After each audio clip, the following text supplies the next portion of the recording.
Dash dash dash. Every Christmas Eve, the city outside glittered with lights, laughter, and warmth. Families gathered around their trees, children tore open gifts, and streets echoed with songs of joy. But in one grand mansion at the edge of the city, silence ruled. Inside, CEO Richard Hale sat alone, staring at the golden ornaments on his enormous Christmas tree.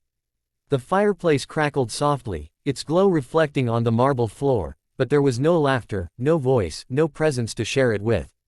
Every year was the same.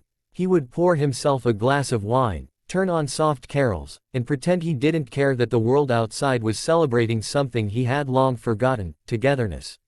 Richard had everything people dream about: wealth, power, respect. His name was printed in magazines, his company was admired across the country. But when the parties ended and the lights faded, he was left with the echo of his own footsteps in an empty home. Somewhere along the road to success, he had lost touch with what made life worth living. Years ago, his parents had passed away, friends had drifted apart, and he had never built a family of his own. He told himself that loneliness was a small price to pay for greatness, but on nights like this, the silence became unbearable. Outside, snow began to fall heavier, covering the quiet street in a white blanket. The clock ticked toward 9. Richard leaned back in his chair, eyes heavy with thoughts. Then came a sound he hadn't heard in years: 3 soft knocks on the door. He frowned. No one ever came to his house uninvited, especially not on Christmas night. For a moment, he considered ignoring it, but something inside him, curiosity, perhaps, made him stand up and walk to the door. When he opened it, cold air rushed in, along with the sight of a man and a little girl standing in the snow. The man looked tired, his jacket worn, and the girl, no older than 6, clutched a stuffed bunny missing one ear. "I'm so sorry to bother you, sir," the man began, embarrassed. "We were on our way home when my daughter's toy broke. We saw your lights on and thought maybe you had some glue or something we could borrow." Richard stood speechless for a moment. He could have easily turned them away, after all, they were strangers. But the little girl looked up at him with wide, tearful eyes, holding out her broken toy like a plea. He felt something stir in his chest, something he hadn't felt in years: compassion. "Come in," he said quietly. "It's freezing out there." They stepped inside, brushing snow from their coats. The warmth of the room wrapped around them instantly. The girl's eyes widened as she looked around at the tall Christmas tree covered in shining ornaments. "Wow," she whispered. "You have such a big tree, but no presents under it." Her words hit Richard harder than he expected. He forced a small smile. "I suppose I forgot to buy any this year," he replied softly. The father laughed nervously, trying to fill the silence. "She notices everything," he said. "I'm Daniel, and this is my daughter, Lily." Richard nodded and motioned toward the living room. "Let's see what we can do about that toy." He took the bunny gently from Lily's small hands and examined it under the warm light. "You know," he said while reaching for a small repair kit from his desk, "when I was a boy, I had a toy just like this.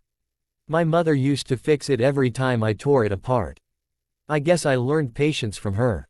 Lily watched him carefully, her eyes following every move as he glued the ear back in place and tied a small ribbon around it. When he handed it back, her entire face lit up. "She's all better," she exclaimed, hugging the toy tight. "Thank you, mister." Richard smiled, something genuine spreading across his face for the first time in years. "You're welcome, sweetheart." Daniel looked around the grand room, clearly uncomfortable but grateful. "You've been very kind, sir. We didn't mean to intrude." Richard shook his head. "You're not intruding at all. It's been a while since I've had company on Christmas." The girl tilted her head. "You spend Christmas alone." He hesitated, then nodded.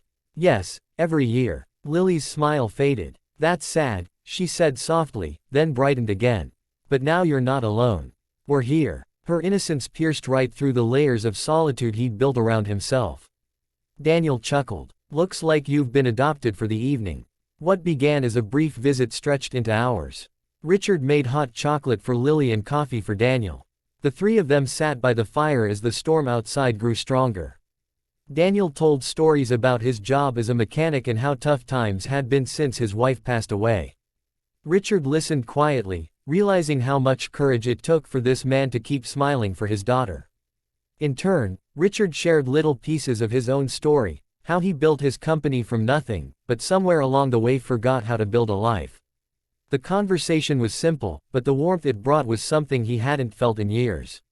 Lily began humming Christmas carols and asked if she could place a small ornament on his tree. Of course, Richard said. She picked a silver bell and hung it near the top, then clapped her hands. Now it's perfect. For the first time, the room didn't feel empty. Laughter filled the air, blending with the crackle of the fire. When midnight approached, Daniel stood up.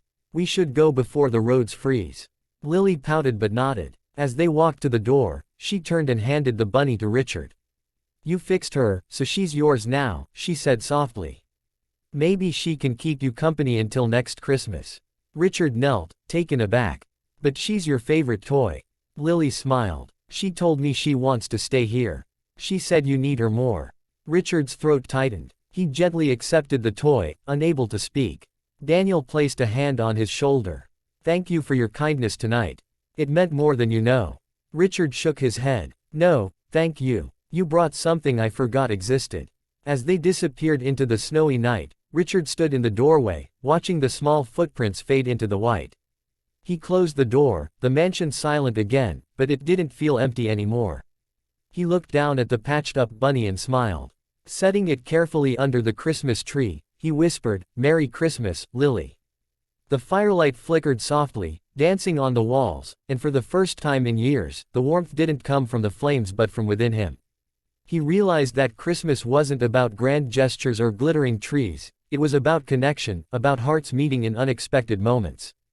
The next morning, sunlight poured through the windows. Richard brewed 2 extra cups of cocoa out of habit and placed them on the table beside the bunny. He laughed quietly at himself, shaking his head. But deep inside, he knew something had changed. He picked up his phone, scrolled through his contacts, and paused over an old friend's number.